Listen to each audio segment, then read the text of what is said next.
જય શ્રી કૃષ્ણ દર્શક મિત્રો, જો તમારી રાશિ કુંભ છે તો આ વિડીયોને એક સેકન્ડ માટે પણ સ્કીપ કરવાની ભૂલ ન કરતા, નહીતર તમે જિંદગીની સૌથી મોટી તક ગુમાવી બેસશો. શું તમે પણ 2026ના શરૂઆતના 6 મહિના મહેનત કરી અને થાકી ગયા છો? તો મિત્રો, વીતેલી વાતોને વિસરીને હવે આગળનો વિચાર કરવાનો સાચો સમય આવી ગયો છે. આ વિડીયોને જરા પણ સ્કીપ કર્યા વગર છેલ્લે સુધી જોજો, કારણ કે વર્ષ 2026ના જુલાઈથી ડિસેમ્બર આ છેલ્લા 6 મહિનામાં રાહુ, કેતુ, શનિ અને ગુરુ એમ ચારેય મુખ્ય ગ્રહો એક સાથે મોટી ચાલ બદલી રહ્યા છે, જે તમારા નસીબના બંધ દરવાજા ખોલી નાખશે. એક સેકન્ડ પણ ગુમાવ્યા વગર જુઓ કે કેવી રીતે તમારી જિંદગી પલટાવાની છે. દર્શક મિત્રો, સૌથી પહેલા વાત કરીએ ન્યાયના દેવતા અને તમારી રાશિના સ્વામી શનિદેવની. 26 જુલાઈથી શનિદેવ વક્રી થઈ રહ્યા છે.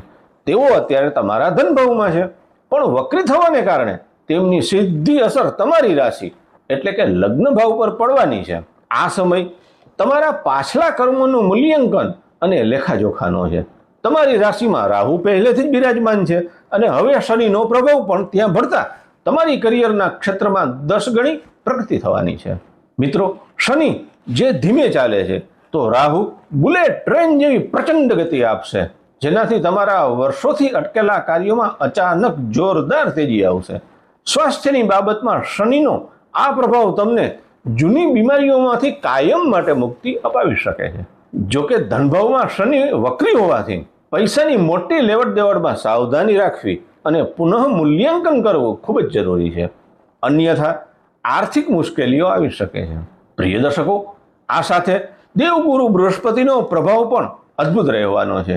31 ઓક્ટોબર સુધી ગુરુ મહારાજ તમારા 6થા ભાવમાં રહીને તમારા કરિયર એટલે કે 10મા ભાવ પર પોતાની અમૃત દ્રષ્ટિ કરી રહ્યા છે. આના કારણે કાર્યક્ષેત્રમાં પગાર વધારો અથવા પ્રમોશનની નવી અને મોટી તકો મળશે. ગુરુની 9મી દ્રષ્ટિ શનિદેવ પર પડતી હોવાથી અત્યારે વધુ મહેનત કરવી પડશે, પણ આખું વાતાવરણ એકદમ શુભ અને સકારાત્મક બની રહેશે. પરંતુ મિત્રો, નવેમ્બર મહિનામાં તમારે એક ખાસ સાવધાની રાખવી પડશે. 31 ઓક્ટોબરે ગુરુ પોતાનું સ્થાન બદલી તમારા 7મા ભાવમાં પ્રવેશ કરશે, જ્યાં કેતુ પહેલેથી જ બેઠો છે. આ ગુરુ અને કેતુના મિલનથી 7મા ભાવમાં ગુરુ ચાંડાળ યોગ બનશે.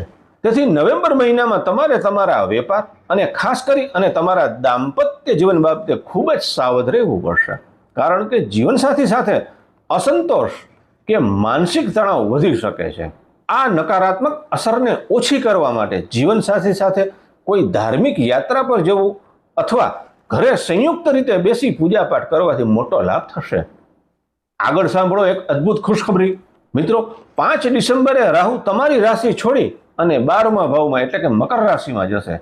રાહુ વિદેશનો કારક છે અને 12મું ઘર પણ વિદેશનું છે. તેથી જે લોકો વિદેશમાં છે અથવા વિદેશ જવા માંગે છે તેમના માટે આવનારા 1.5 વર્ષ સુવર્ણ અક્ષરે લખાશે. પ્રોપર્ટી કે કરિયરમાં મોટા રોકાણ માટે આ ઉત્તમ સમય સાબિત થશે. બસ યાદ રાખજો કે 5 ડિસેમ્બર સુધી રાહુ તમારી રાશિમાં હોવાથી મનમાં અસુરક્ષાની ભાવના, કાલ્પનિક ડર કે ભ્રમ પેદા થઈ શકે છે, પણ તે વાસ્તવિક નથી, માત્ર આભાસ છે. તે સમજી લેજો. આ ડરમાંથી બહાર નીકળવા માટે રોજ શિવ મંત્રનો જાપ કરવો અને મહાદેવ ઉપર જલાભિષેક કરવો સૌથી શ્રેષ્ઠ ઉપાય છે. દર્શક મિત્રો, જો તમે આ વિડીયો ફેસબુક, ઇન્સ્ટાગ્રામ કે યુટ્યુબ પર જોઈ રહ્યા છો તો આ કોઈ સામાન્ય સંયોગ નથી, પણ ભગવાનનો સંકેત છે કે હવે તમારી પ્રગતિનો સમય શરૂ થઈ ગયો છે. જો તમે દિલથી ઈચ્છો છો કે શનિદેવ અને મહાદેવની કૃપાથી છેલ્લી આ 6 માસિક અવધિ તમારા જીવનમાં અઢળક ધન, સમૃદ્ધિ અને ખુશીઓ લાવે તો અત્યારે જ પૂરી શ્રદ્ધા સાથે નીચે કમેન્ટ બોક્સમાં લખો હર હર મહાદેવ. આ વિડીયોને તમારા ફેસબુક ગ્રુપમાં, ઇન્સ્ટાગ્રામ સ્ટોરી પર અને વોટ્સએપ પર તમારા એવા 3 થી 5 મિત્રો સાથે હમણાં શેર કરો જેમને તમે જિંદગીમાં સફળ થતા જોવા માંગો છો, કારણ કે નિયમ છે કે જે બીજાનું ભલું ઈચ્છે છે ભગવાન તેનું ભલું સૌથી પહેલા કરે છે. મિત્રો, જો ફેસબુક કે ઇન્સ્ટાગ્રામ પર હો તો પેજને ફોલો કરજો અને યુટ્યુબ પર હો તો ચેનલને સબસ્ક્રાઇબ કરવાનું બિલકુલ ભૂલતા નહીં. અને હા, વિડીયોને એક લાઈક જરૂર આપજો. ભગવાન કાશી વિશ્વનાથ આપનું કલ્યાણ કરે. અસ્તુ. જય શ્રી કૃષ્ણ. હર હર મહાદેવ.